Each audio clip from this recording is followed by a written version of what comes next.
afternoon, everyone, and welcome to Fridays with Keenan's Cutting Edge. My name is Jenna Labor, and I will be your host as we explore the dynamic world of Don Keenan's trial philosophy, the cutting edge. Those of you joining us live this afternoon have the opportunity to ask questions and interact with our speaker. If you have a question, please type it into the comments section below, and we will be sure to address it. Episodes are released each week following the live broadcast, so be sure to hit that subscribe button and click the alerts icon to make sure you don't miss an episode. You can also tell your friends about the episode if you enjoyed it, or if you feel like it might be useful for somebody in your practice or a colleague. Today, we have Alan Tittle with us to talk about medical malpractice discovery. This is very timely for me, so selfishly, I am excited about it because I happen to be a med mal referring attorney right now, and I have handled a grand total of 2 medical malpractice cases in my career, one of which is the one I'm handling right now. So, yes, this is going to be very interesting, and while it may sound dry, I promise you we will make it very, very fun. So I am excited to hear about Alan's tips on these things called chemtrails, audit trails, whatever they are, and how to drill down on the tricks that the defense tries to use to cover up changes in electronic medical records, how to maximize getting the true facts that we need in order to prove our case and bring justice to our clients. So we're going to put Alan's contact information in the description below, as usual. You can reach out to him with any questions after this episode. Alan, I'm going to turn it over to you. Tell us about audit trails and truth. All right. Thank you, Jenna. And I mean, look, the audit trail is like the big brother of these med mal cases. It can give us the who, the what, the when, the where, and the how. And so they're really vital to get the real story out there. So, Ronald Reagan used to say, trust but verify. Same deal here with the audit trail.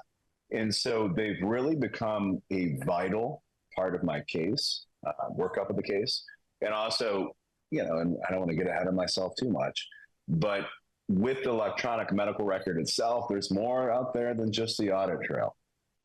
And so, I mean, look, they're never going to hand it over to you. It's always going to be a fight, but it's something you always want to fight for because it's worth the fight. Absolutely. So tell us, what do we do? I mean, how do we know? This is one of my biggest questions.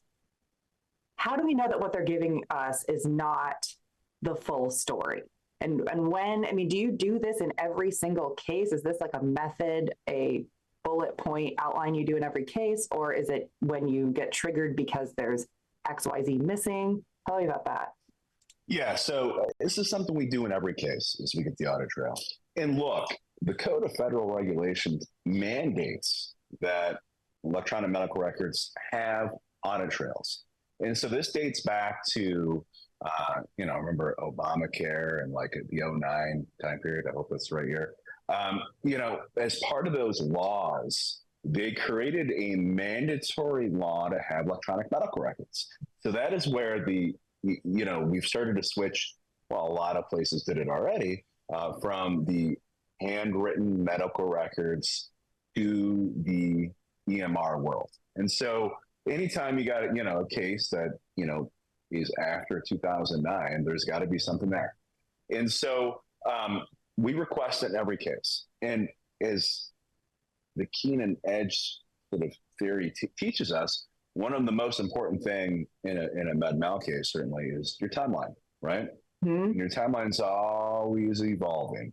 Well, this becomes part of that. And so, as part of the audit trail, this is the only way to try to match up and figure out the true story of the case. Because at the end of the day, we're trying to tell a story of what happened. And, the defense, they want to make this complicated and we don't know what happened and, this, that, and the other thing. Well, this is part of our job to help simplify it. This is objective. This is objective. There's no ifs, ands, or buts about it.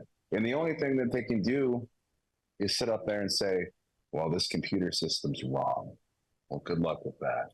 And so, again, this is something we request in every case. Now, I've had to learn the lessons of the audit trail the hard way, meaning, I'm no audit trail guru. In every case, I now actually bring in an audit trail expert to work with me because I think it is so vital. Because I'm a lawyer. I'm not a computer whiz. So I have these folks help work up the case alongside me. And what I've learned is lesson number one is audit trails ultimately are customizable, meaning you get what you ask for. And there's so many different parameters of what you can ask for. It's incredible.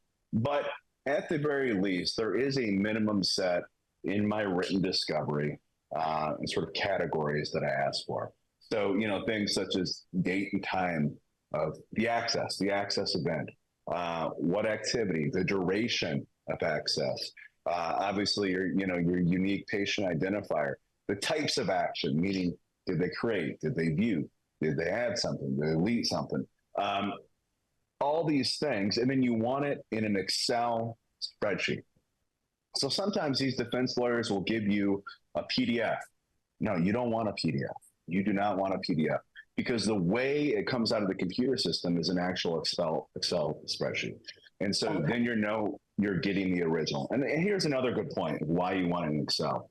If you got a hospitalization that, maybe lasted a week or maybe just a couple of days, it's still going to be, hundreds of pages of long, this audit trail, if not thousands. You want to be able to organize it by the columns. So the other, trick, and there are ways to unlock it. They'll give you a locked Excel. Well, that's essentially the same as a PDF. So you want to get it in an unlocked Excel fashion, if that makes sense. Okay. And do you request it that way, or do you request it in native format, or both? I say native, and then I put, Excel, in parentheses, because I make sure that they know what I need. So I think the other thing is you want to be as specific as possible in these requests, I mean, with your parameters. So once you figure out what you want in your customizable audit trail, ask for it, and then make sure you get it. Because what I've come to learn is a lot of these defense lawyers, they don't know much about this stuff either. Right? And so, at first I was thinking, they're just on purpose. They're trying to mess this up. And maybe there's a few out there. But I also think the most important thing is they don't know much about this stuff either. And so you got to spoon feed it. And sometimes it even takes a phone call. You pick up the phone and say, hey, do you know what I'm really asking for? I'm like, no, I don't. I put this, and this in here. What that means is that, oh, now I get it. And so, sometimes it just takes actually being a human being instead of, lawyer man or lawyer woman. Like, you got to be human sometimes. Yeah, and this goes for in so many different scenarios too. I feel like in not just in the med-mal audit trail scenario, but if you sense that there's some kind of, you're like, I don't know, something is not right. I know a lot of lawyers will just dig in and be like, continue to send follow-up emails. Sometimes it's just really a miscommunication, it really sometimes is. I've found picking up the phone can be very helpful and to move things along, right? And whose best interest is that in? Your clients. So do that. Good advice. Absolutely. But, these audit trails, they can be used in a variety of situations. And I'm happy to sort of give some case examples if that would be helpful. Before we move on, so I don't know if we hit this in the beginning, but let's just give a quick example of what an audit trail, just for like super basic, if people don't do medical malpractice or haven't heard of it, like what, and this may sound regressive, so sorry audience, but what is it's when they change stuff in there, then it's tracked, it's when they delete, what is it? Anything, think of it this way. It's like, like track changes, right? So anytime anyone does anything in the EMR, electronic medical record, it's there's an audit trail behind it. And so we're talking how long you viewed a specific order. How long do you, so say you have a case relating to test results.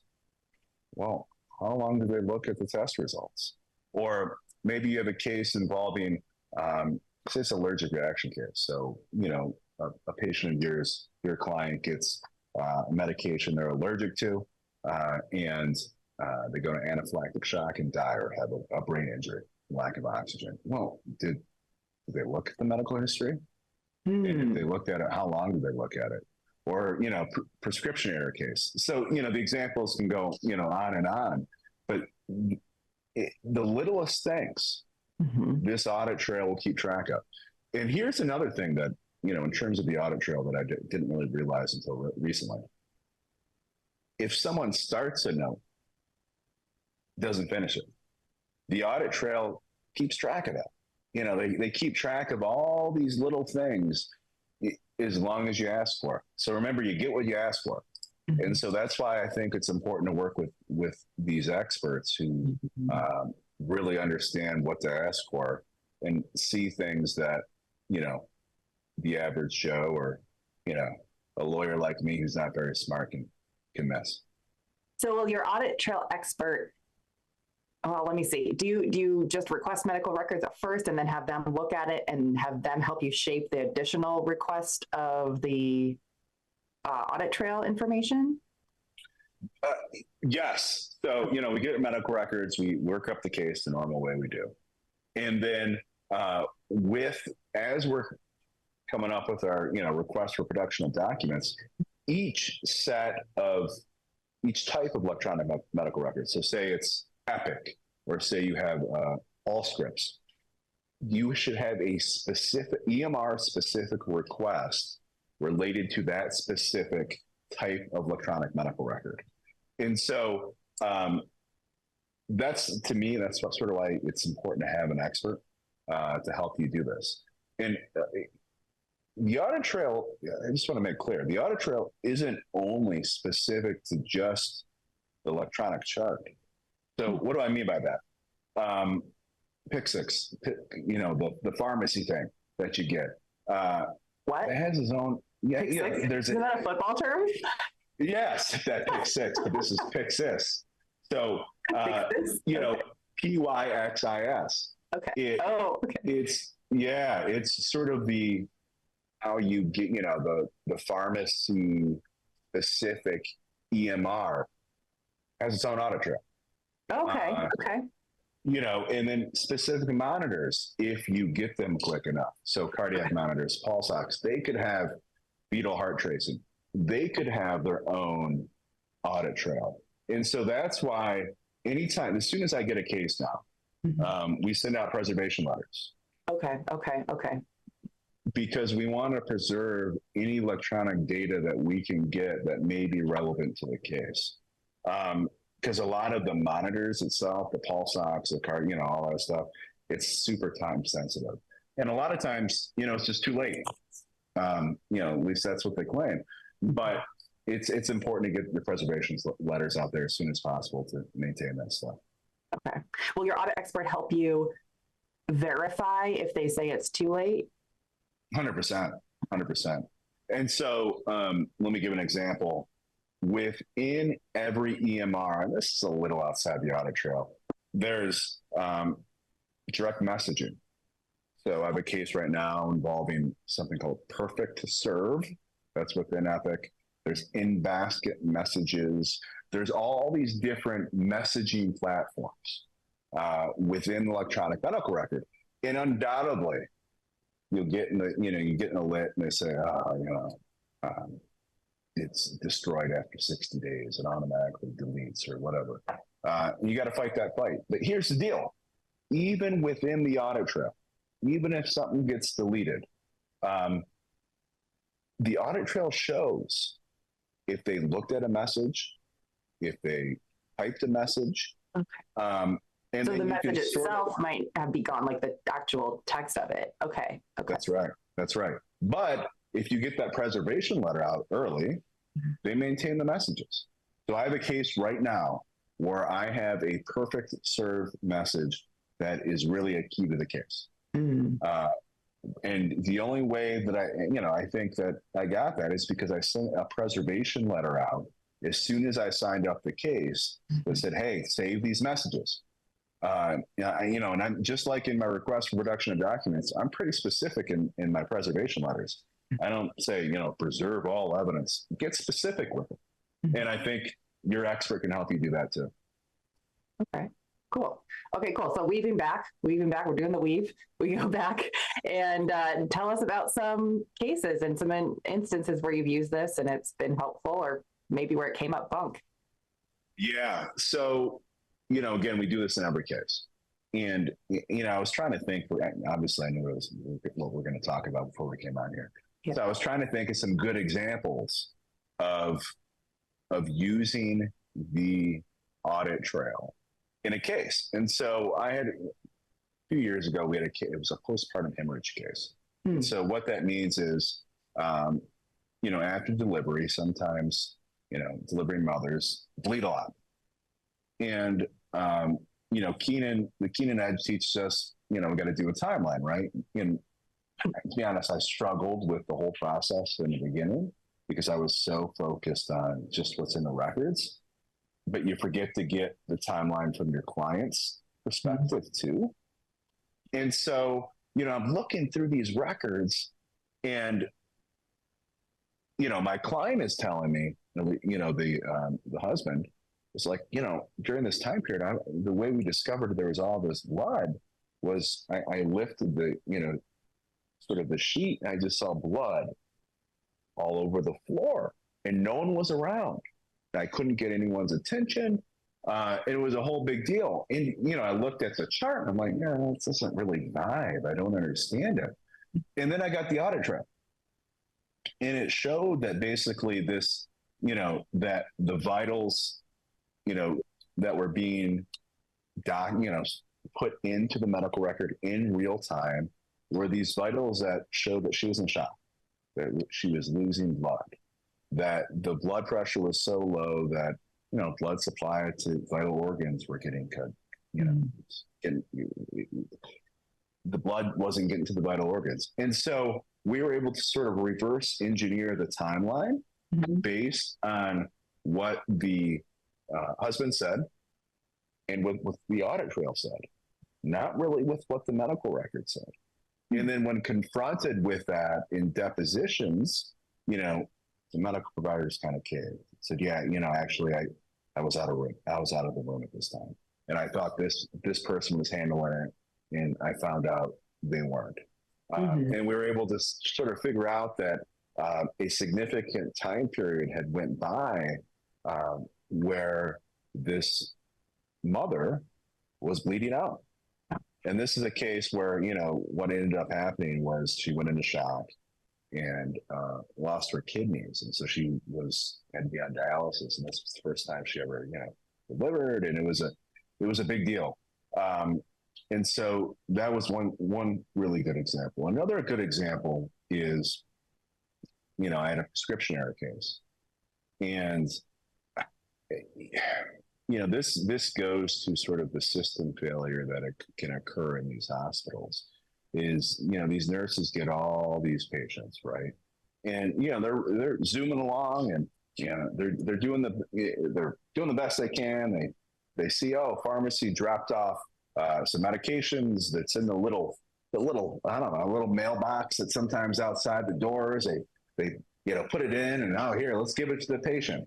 Well, what we discovered was that the medication was 12 hours early. And I don't know why it was delivered 12 hours early, but it was. The nurse didn't look at the orders ahead of time and just gave it to the patient. Now, that stuff happens. And the only way that you can sort of figure that out sometimes is looking at the audit trail. And because, sometimes we know how things happen or the order of things, but we don't know the why. Like, all right, why did this nurse do that? Well, because he didn't look at the orders. So, I can go on and on with examples, and I'm sure other examples will come up as we talk. But I think those are sort of two really good examples that really hit home of what the audit trail itself can help you with. Yeah, that's really interesting, because I think a lot of us trust the medical record, not trust them, and we know there are errors in them and we know that sort of thing. But I don't know. I guess even up until now, as mistrusting as I am of what's in the medical records, I don't really think too much about whether or not they put the correct time in or the correct order of events or whatever. But it's funny because my parents are in the medical field, physical and occupational therapy, and they would do their notes later in the day or maybe even the next day, because, if they're seeing patients rapid fire. And so they're remembering what happened to the best of their ability and as honestly as possible, but they're human. And so I'm wondering, is it right? Am I right in understanding that kind of the doctors are creating the notes to the best of their ability, maybe nefariously sometimes, I don't know. But the audit trail is kind of the check and balance kind of as to the accuracy of those notes. Like, it will tell you if there's anything wonky about them. Yes and no. So, the audit trail is objective, meaning it tells you exactly what you should know, but there's more to it. So let's talk about physician notes for a second. Mm-hmm. So I just had a failure to diagnose a meningitis case from the ER of a 10-year-old kid. And in that case, I noticed there was the dates of the physician note was like 2 days. It was 2 or 3 days after the fact, after the care occurred. And that just didn't make any sense to me.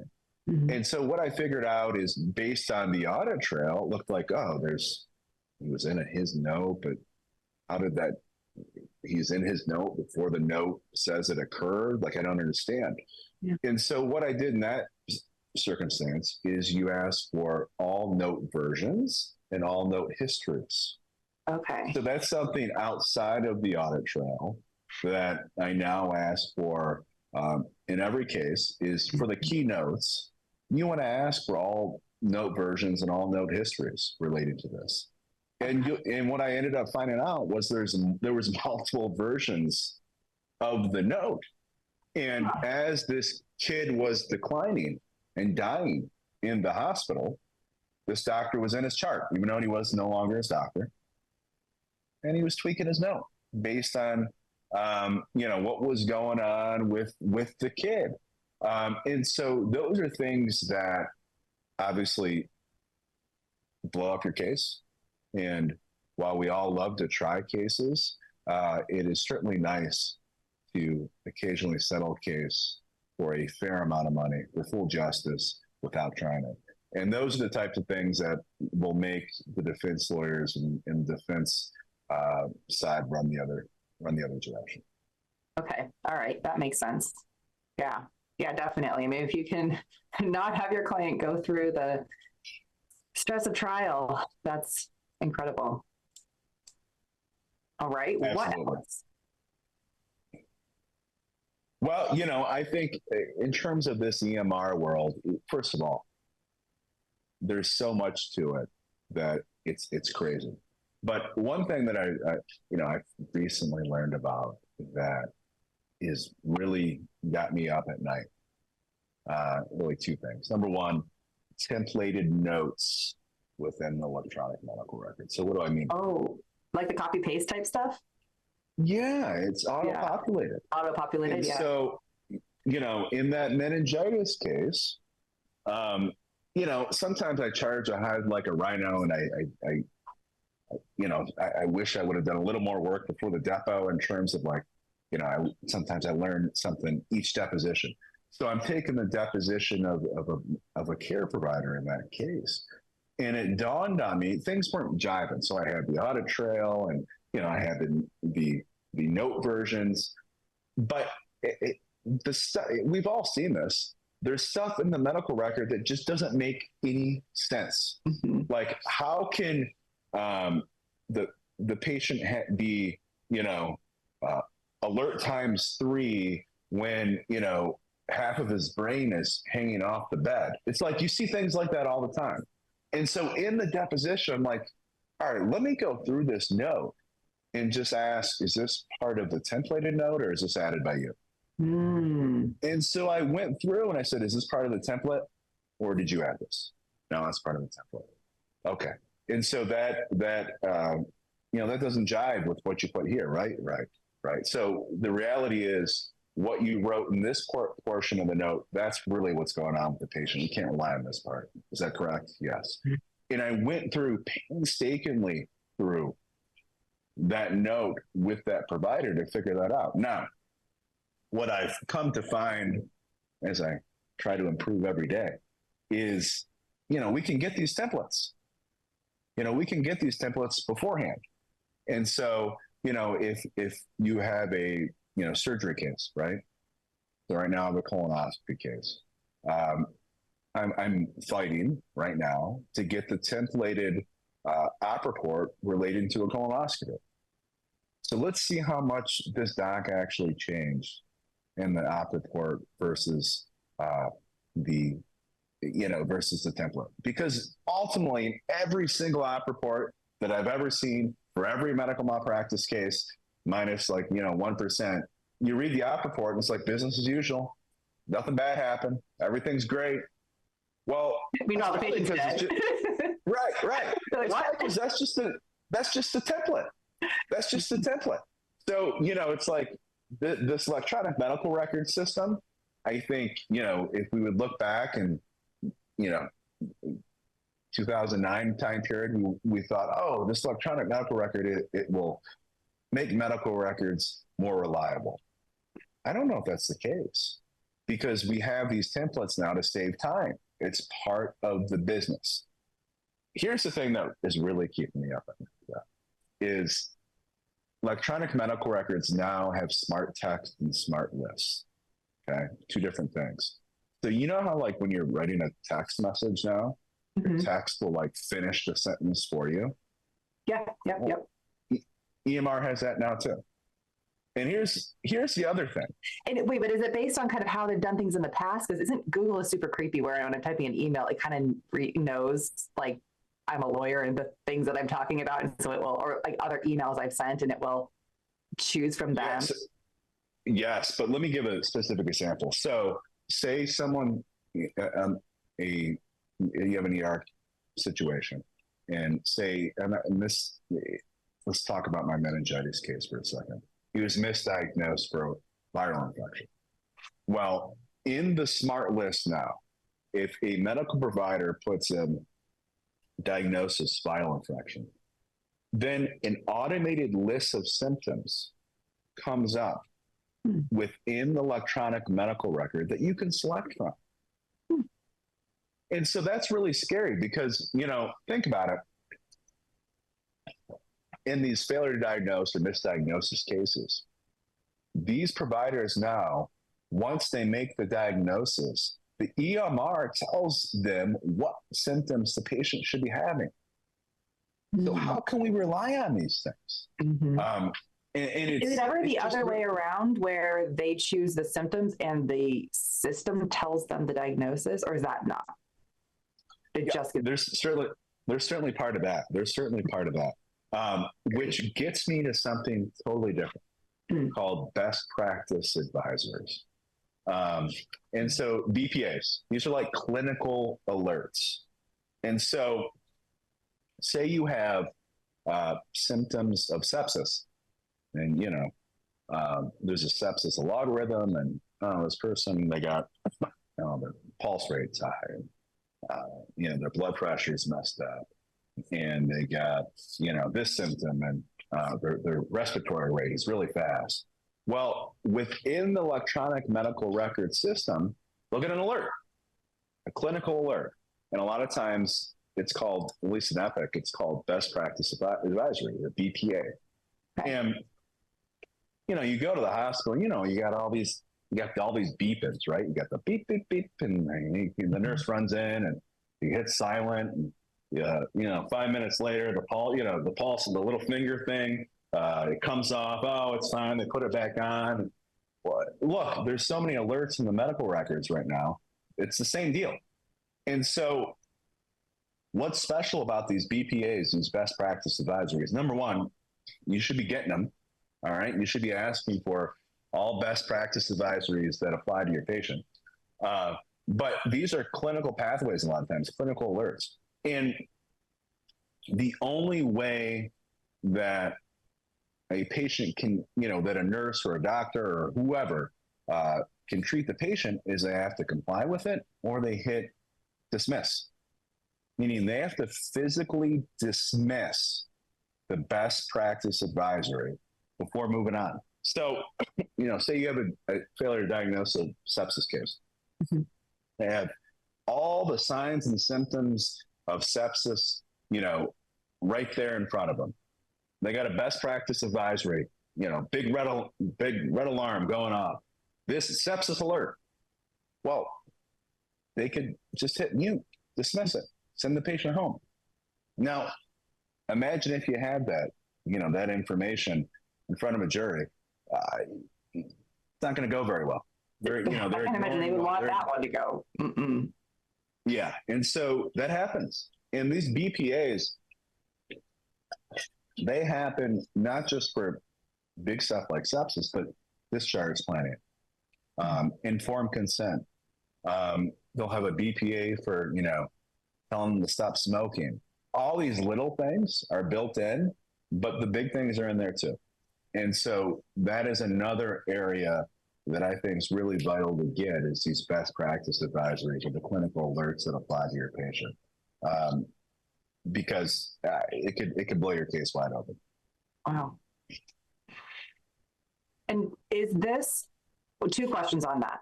Number one, are these program specific? So some have them and some don't.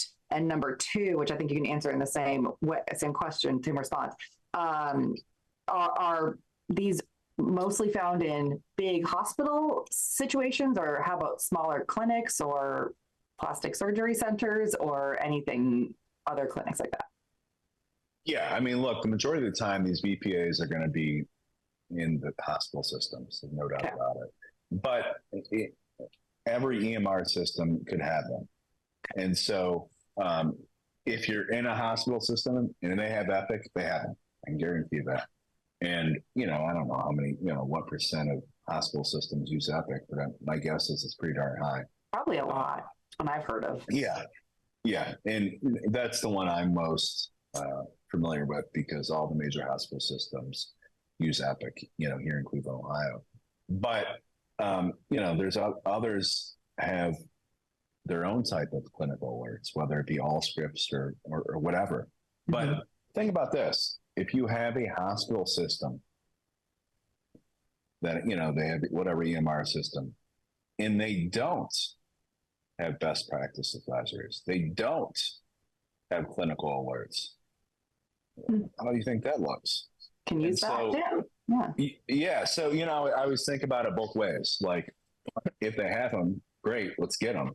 Mm-hmm. And if they say they don't have them, well, why not? The hospital down the street does. Mm-hmm. How are you providing, the care that you need to provide to your patients when you're not even doing what the hospital system is doing, 20 miles away? So just another way to look at it. Do you find a difference in ambulatory surgical centers versus hospitals and what they use and their resources? Is there any sort of pattern you've noticed, or is it just kind of some ambulatory surgical centers that are smaller have the big programs and some don't? I think a lot of them makes it. It's determined if it's associated with the hospital system, right? Mm. So if it's, a same day surgery center for, some big hospital, Cleveland Clinic, University Hospitals, whatever, they have it, because they're intertwined with the hospital system as a whole. But if it's a standalone facility, they're going to have less just because, ultimately, whatever, standalone orthopedic, physician-owned surgery center is going to have less systems than the Cleveland Clinic. It's just the nature of the beast. But mm-hmm. that doesn't mean they shouldn't have the big ones. Mm-hmm. That doesn't mean that, they shouldn't have something that covers discharge criteria relating to whatever. So if it's a standalone ambulatory center that does colonoscopies, does that mean, do they have a policy that says what the discharge criteria is? And can someone be discharged home with 10 out of 10 pain, in the gut? They should. And if not, isn't that your system failure? So there's a whole different way to look at it depending on what they have or don't have. Are there standards for electronic medical records, like what you're supposed to use and what you're supposed to have from any of like the letter certification agencies for any of these places? Yes, there are. So one thing, and I would look at, and I even wrote this down so I don't screw it up. Oh, sorry. No, it's okay. I jumped ahead. The ASTM E2147-18. And that's the American. Okay. I know. So the American Society for Testing and Materials, it's this, regulatory agency. And by the way, federal law has incorporated this standard. Sort of give the standards for the audit trails, what minimum audit data they must collect as part of the audit trail. And I think that standard is actually really important for fighting the defense when they don't want to give it to you. So, one thing that I ultimately always come up is, it's privilege. Oh, God. Serious. First of all, two things. Number one, the Federal Code of Regulations says specifically that the patient has a right to this. This is their audit trail. This is their information. It's not the hospitals, it's the patients. So that's number one. Number two, that code section we just talked about specifically states that this isn't privileged. This isn't privileged information. So, you're always going to get it. There's not a case where, they don't raise that. But, that's a battle that you're always going to have. Okay. You're always going to have. All right. That makes sense. Okay. What else? What next? So the other thing that keeps me up at night is these electronic medical records. There's so much that us lawyers don't understand that, my understanding is only the tip of the iceberg. So there's something in Epic called the playground. What is the Epic playground? The Epic playground is basically like a training system for folks to learn Epic, right? And you can also use that as part of your discovery. So in other words, what folks see, what the medical providers see, the nurses see, is totally different from what we're getting from the printout version. And so like, if you're trying to tell a story of what the medical providers see, like those best practice advisories, those clinical alerts, like, it's big red flashing things on the computer screen. It's just not an alert. So like, we need to be able to visualize this stuff. And I think, this Epic's Playground is one tool that I'm trying to figure out. I haven't really figured out the best way to utilize it in discovery, but I'm working on it and I'll report back. All right. We're going to have another episode. That's right. But, that's an area that I think is not many lawyers are touching yet. And it's something that I want to sort of really get into, dive into. And that goes to what, that way the smart text, the list, all these different things we can really start learning about.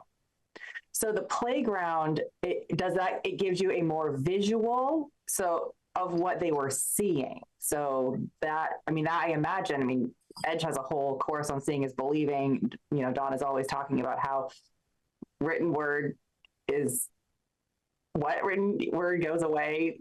Written word is here to stay. The spoken word flies away. I'm sorry, Dawn, I totally butchered that. But what you're seeing, so if you're seeing what they're seeing, that I imagine would be incredibly impactful for a jury. Absolutely. So, I took a deposition last week of a nurse. And she kept saying, well, I put this in, and I forget what she called it, this section of the medical record.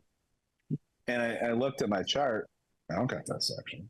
I looked at defense lawyers and I'm like, I don't got that. You guys got that section? No. I'm like, you guys knew it existed? No. And so now the deposition's open. We're going to have to come back because there's a whole section of the chart that my expert didn't tell me to get. That no one knew it existed. But like, those are the things that you're constantly discovering. And so,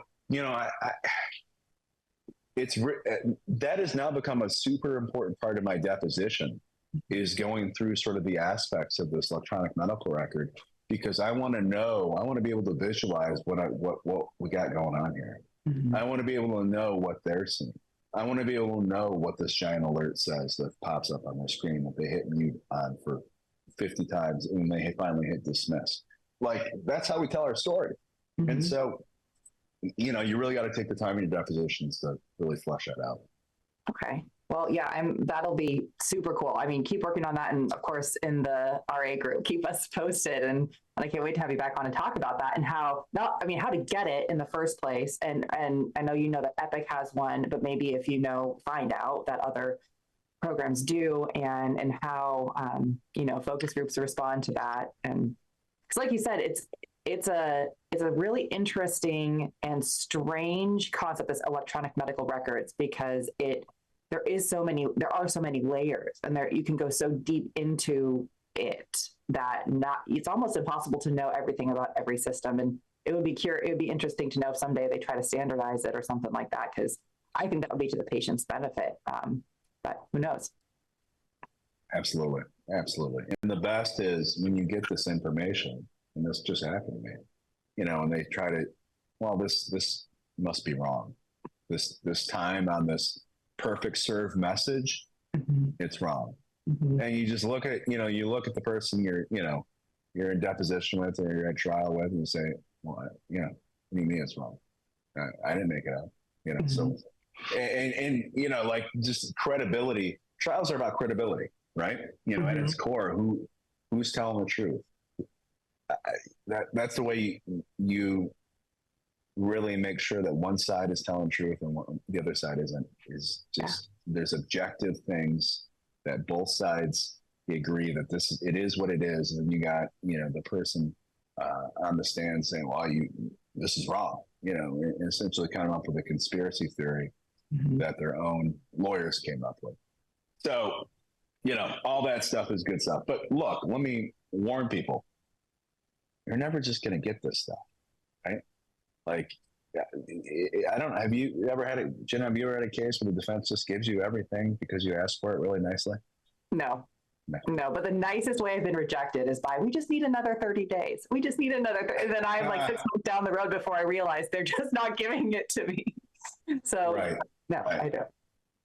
And look, this audit trail stuff, it's becoming more and more common to turn mm-hmm. over. I know, not in Ohio, but I've heard that, like, in Cook County in Illinois, it's like mandatory disclosure in malpractice case. I don't know if that's true. Someone told me that, but it sounds really good. Yeah. I know here in Ohio, portions are given it to me regularly and the portions are not. So, I have a case right now where I've been told that they're not going to give me any audit trail. All right, well, we'll fight that fight. The vast majority of the cases rule that the audit trail should be turned over. But I always try to build the case for the reason why. And so, number one, if I'm in the fight, I always cite the federal code section that says this belongs to the patient. But then in, the early depositions, if they have not given it to me and they're refusing to give it to me, I try to set up an early deposition to explain the need for it. And so, like in that particular case where they're saying the perfect serve message time is wrong and things are wrong within the medical record. Oh, well, there's one way to find out. Let's get the audit trail, right? And so, these things don't lie. And, now I got a reason. I got the law. I got a reason. I'm ready to file my motion. Because what we don't want is, we don't want it as a whole to have a couple more decisions out there that say we can't get it for whatever reason. Right. So who do you choose to be that sacrificial lamb? I'm thinking because it's like, do you then not get to depose them again? And so you kind of shot your shot, or what do you think? Yeah, generally. Now, there's an argument, obviously, to keep it open because we didn't have all the information despite asking for it. But, I try to work my way up the totem pole. So generally, like say it's a hospital case, I'm picking a nurse or, an aide or someone sort of, at low level that, number one, may not be as sophisticated as some type of brain surgeon who knows how to, wiggle out of an answer. I feel like I can get the truth a lot of times better from the average Joe. So that's who I like to start with and sort of work my way out. Have you ever had a judge rule that you don't need it? Why do you need it? You have the medical records, kind of a thing. No. And the reason for that is because I try to make the case of why I need it before I go to the court. So, I would say if you were to ask me, I don't know, 10 years ago, what my approach would be, I'd be like, I'm charging ahead. And, I'm like a rhino and, the code of federal regulations say this is my client's, therefore I get it. I've learned, and as I've lost my hair, to sort of take a step back and be like, all right, let's analyze this a little bit and really slow down a bit and make the case for why. And so even though legally we shouldn't need the why, it's my position, an audit trail should be turned over when you request the medical records. That's my position. But that doesn't mean a judge is going to buy that. It's just these judges, there's some judges out there that, you got to go the extra mile to make sure that all your T's are crossed and all your I's are dotted. Because if you're bringing a discovery dispute to their courtroom, it better be a big deal. And so I make sure it's a big deal before I get there. That's really good advice. And it can be applicable to all cases as well. I've found that judges are asking more often, why do you need this?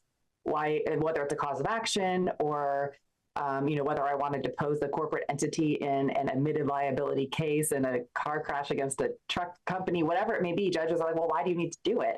And even though I try my best to always think about the why of why I'm doing something, in those situations, I just want to say, Your Honor, because the law says I can, and the law says so, but it's oftentimes not enough. So it's fantastic to hear that you kind of try to set this up so that there's either, some way you need to check a fact or impeach a statement or, a reason that why you need to get in there that a judge is going to say, okay, I really can't argue this. I don't find it to be superfluous or, harassing to the defense or whatever. Right. And sort of that goes hand in hand with that. The other thing that I've started doing now is requesting inspections of my clients' medical records on the computer, on the EMR. Okay. And so the Cures Act gives patients direct access to their health information. It's their right? And or their patient representative. And so I got a lot of pushback on that. Well, we can't do that. You'd be able to see other medical providers' charts. And, I got every excuse under the sun. So this is how I fix it. And I didn't think of this until recently. And it's sort of so dumb. It's so simple that I can't believe I didn't think of it. Now in depositions, you always ask, well, in preparation of today's deposition, what documents did you review, right? Take it a step further. How did you review those documents? In what format? What are they going to say? And I said, well, I looked at them on the computer. Oh, so you accessed my clients through your lawyer, my client's chart on the computer. Yeah. Could you see anyone else's? Well, no, couldn't see anyone else's. I just saw this patient. Oh, is it easy to do? Oh yeah, we just jump on my computer and I can be there within 5 seconds. Oh, great. And so all the excuses in terms of why they can't let you see your own patient's electronic chart on their computer is out the door because they just did it. And so they can't argue that to the court that, it's unduly burdensome, or they're going to see other patients' information, or I can't do it. I've had people say, "Oh, I can't do it," and then you prepped your client by doing it. It doesn't make any sense. And so, I think that's a really simple way, because what I have found is that when doing these inspections, and I like to do them, via Zoom, and you just, it's a 30B, click this. What's this do? What's this say? What if you do that? It's just simply, you're just going through the record and seeing what they see at the time. And if you're able to do that, and then I like to take screenshots, okay, let's take a screenshot here and, mark this as an exhibit. So are you doing this on a Zoom dep? Or are you in person? I like to, yeah, some people do it in person. I like to do it on a Zoom. Sometimes you get into,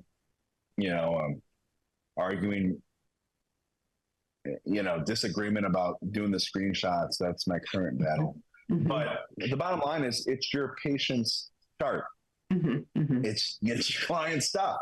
So why not? Explain to the judge why I can't take a screenshot of my client's own medical records and how they look at the chart. I would also argue, and I don't know if this is a perfect argument, but I'd argue that whatever you bring to the deposition, you're supposed to hand over. So if I have my client make a list of, I don't know, things to remember or whatever, I'm always telling them there's a chance they ask you to hand it over. So you're like, well, we're talking about it. You're looking at it, testifying about it. You should have to hand it over to me. And the way we do that is a screenshot or whatever. Right. And then, it upsets me so much. You create this depo notice, and, you ask for all this stuff, right? Like everything reviewed, and, bring the chart so you don't have to go through it. They never bring anything. And it's like, so it's just such a hassle. Well, why did you bring the chart? Oh, because I just read it on the computer here. Mm-hmm. It's the same deal. It's the same deal. And then if they go to the court saying you can't do it, well, you just did it for your own client. Mm-hmm.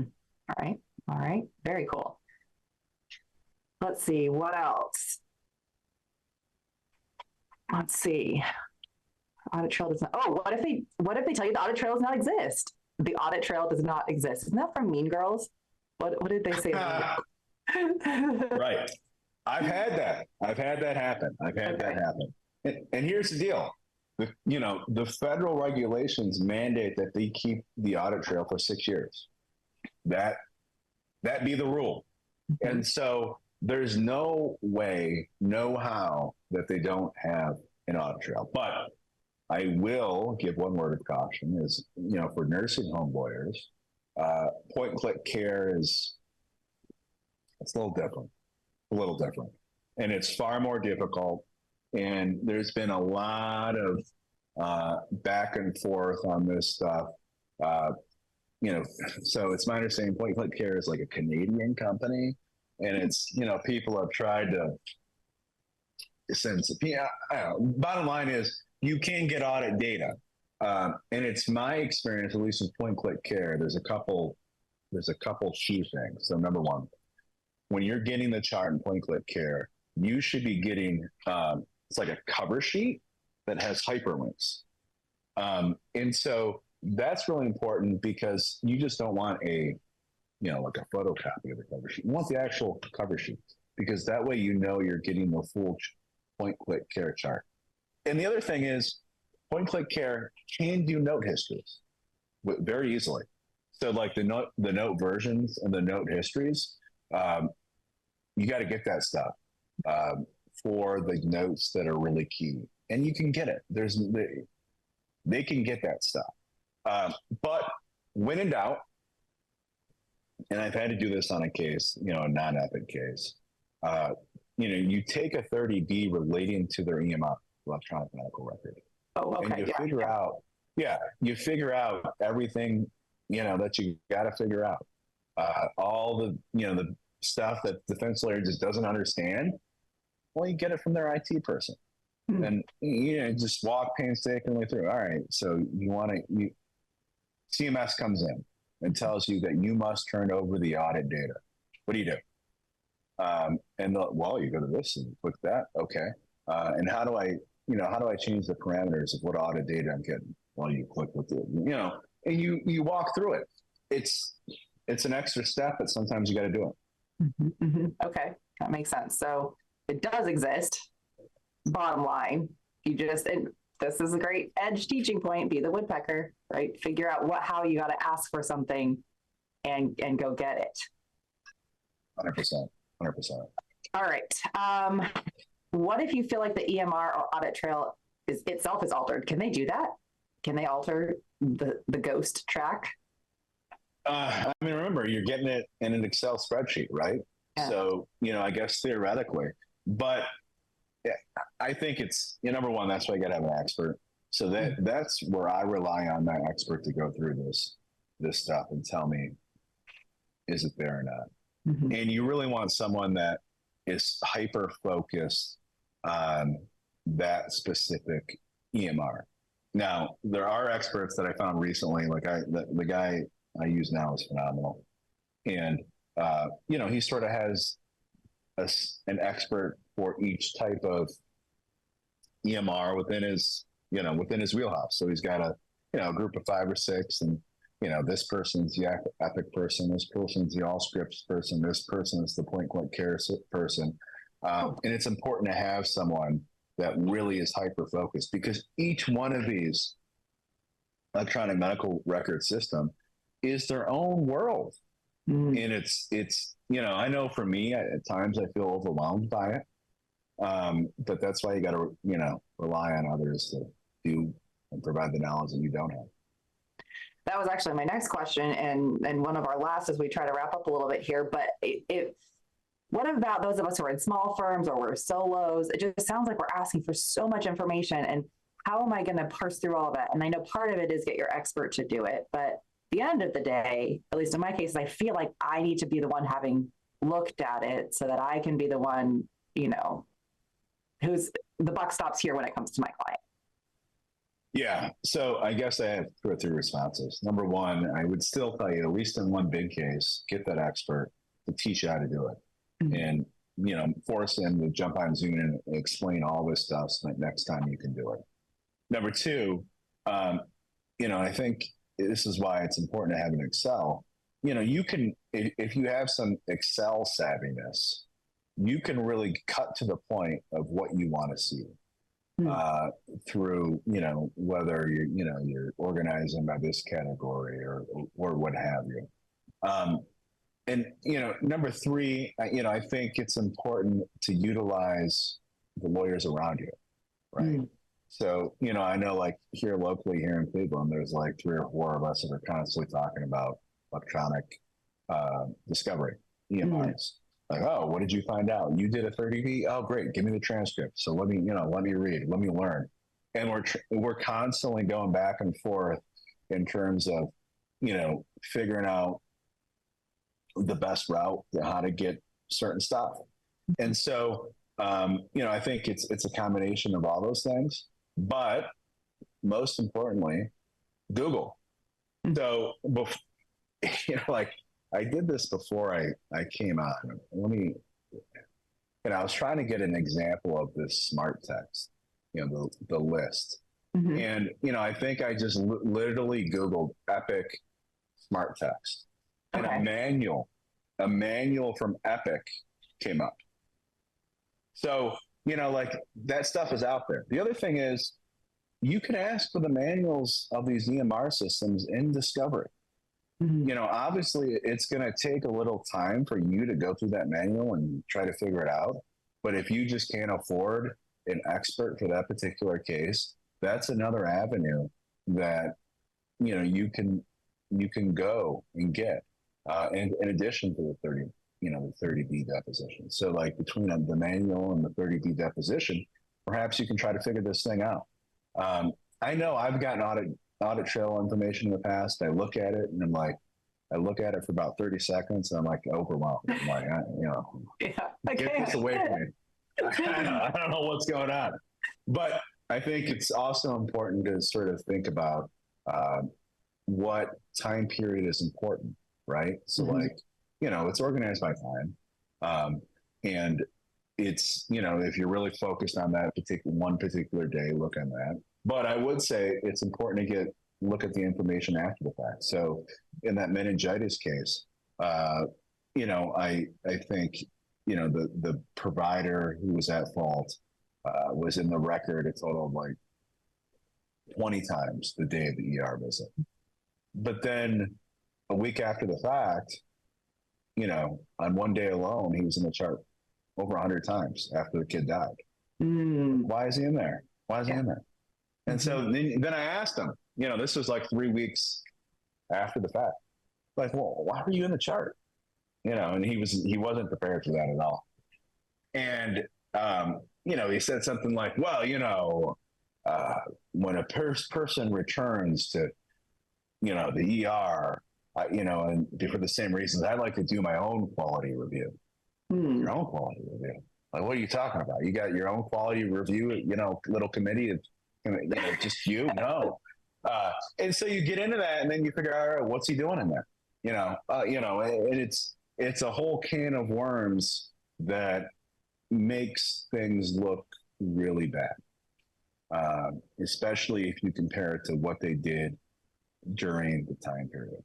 And so, if in that same meningitis case, this is a case where, he was diagnosed. The kid had all the symptoms of sepsis, did trigger the sepsis alert. No one caught it. No one looked at it. And this doctor forgot to diagnose him with a viral condition and then left without discharging, forgot to discharge him. And then another doctor came 2 hours after the fact and just put the discharge order in.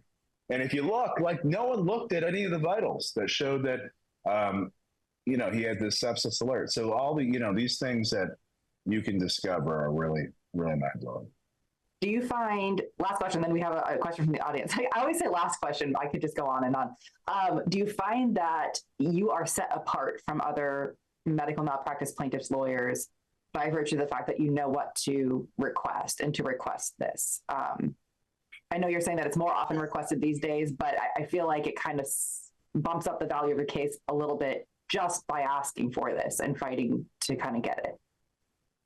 I would say that actually using it set me apart opposed to most. And the beauty of it is these defense lawyers don't know how to, they're not prepping their people on it because they don't understand it themselves.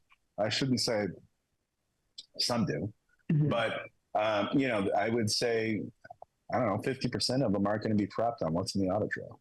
And so that's fertile ground where you can get real life reaction without the coaching. Yeah. Okay. All right. Jim Dorr asks, is there a referral for an EMR expert? Are you willing to share? I'm happy to share, but contact me off list and, I'm happy to give you a couple names. All right, Jim, we'll put his contact information in the description box below. So make sure to check for that. Also, if you have Populi, you can pop in there and grab Alan's email. All right, Alan, any final thoughts before we wrap up? No, I appreciate you having me. And I think you just got to keep being a woodpecker. When I say, I'm not giving it to you, keep woodpecking away. All right, awesome. Well, thank you to all of you who joined us live for this week's episode of Fridays with Keenan's Cutting Edge. And thank you, Alan, for being here to teach us so much about this super interesting element of discovery. If you liked today's episode, please click that thumbs up to feed the YouTube algorithm. Let the powers that be know that you find the information useful. Don't forget to subscribe and sign up for alerts so you don't miss an episode. We have some replays and some pre-recorded episodes coming up. So if you missed anything in the past, you can check out what's coming up. But we will be back with a live guest in the next few weeks. I have been setting up a few different things. So don't forget to send suggestions on topics and speakers. I love getting help from the audience to find out what you want to know about, because I love to give you what you want from this podcast. So have a wonderful weekend, everyone, and I will see you next time.